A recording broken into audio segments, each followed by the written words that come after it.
সম্মানিত ভাই এবং বন্ধুগণ, আজকের ঐতিহাসিক সিরাত মাহফিলের প্রথম আহ্বান হচ্ছে, যদি সিরাতের মাধ্যমে দেশ পরিচালিত হয়, এমন এক ঐতিহাসিক প্রেক্ষাপটে আজকের এই মাহফিল, যখন রাষ্ট্র মেরামতের কাজ চলছে, আমরা অন্তর্বর্তীকালীন সরকারের কাছে উদাত্ত আহ্বান জানাতে চাই, মানুষের তৈরি করা তন্ত্র মন্ত্র কোনো মতবাদ দিয়ে রাষ্ট্র সংস্কার করে উই ওয়ান্ট জাস্টিসের অধিকার আদায় করা যাবে না।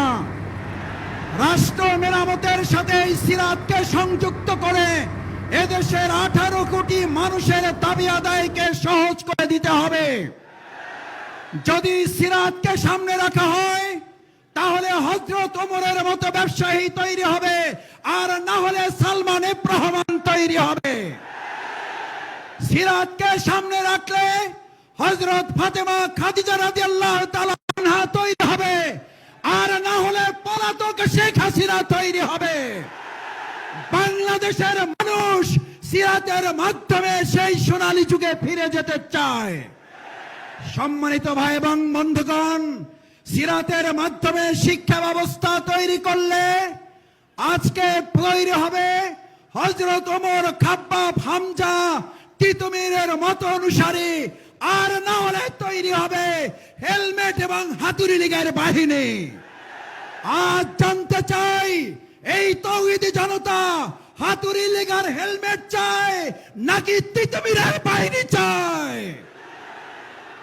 সম্মানিত ঢাকাবাসী, আজ ঐতিহাসিক সিরাতের মাধ্যমে আমরা বাংলাদেশের মানুষের কাছে আহ্বান জানাতে চাই, এই প্রিয় মাতৃভূমি বাংলাদেশ, এই বাংলাদেশে যারা ইতিমধ্যে চোরের খনি আবিষ্কার করেছেন, আর সেই বাংলাদেশে সিরাতের শিক্ষায় শিক্ষিত হয়ে 2 টাকার অন্যায় করেন নাই, দুর্নীতি করেন নাই, মসজিদ ইমামতের পাশাপাশি মন্ত্রণালয় পরিচালিত করতে পারে, চোরের সোনার খনির বিপরীতে সিরাতের অনুসারীরা সোনার মানুষ উপহার দিতে সক্ষম হয়েছে। আপনারা এই দেশের মানুষ কি দিয়েছেন? চোরের খনি। আমরা দিয়েছি সোনার মানুষ। আজ সিদ্ধান্ত নিতে হবে, আগামী দিনে সুন্দর বাংলাদেশ তৈরি করার জন্য, সোনার বাংলাদেশ তৈরি করার জন্য সিরাত ছাড়া সোনার মানুষ তৈরি করা যাবে না, সোনার বাংলা উপহার দেওয়া যাবে না।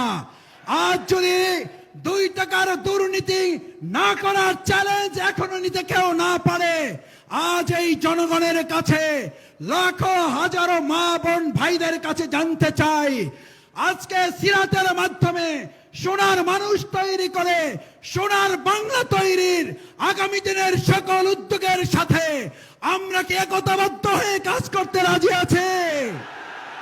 সবাই কি রাজি আছে ইনশাআল্লাহ?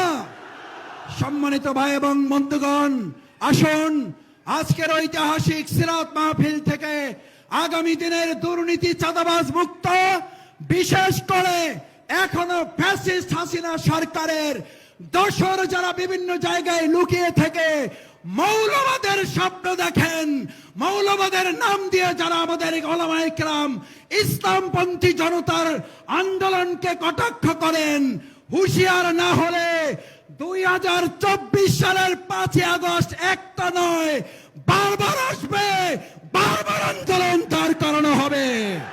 আসুন সেই আন্দোলন সংগ্রামের মধ্য দিয়ে এক সুন্দর সোনালী বাংলা তৈরি করার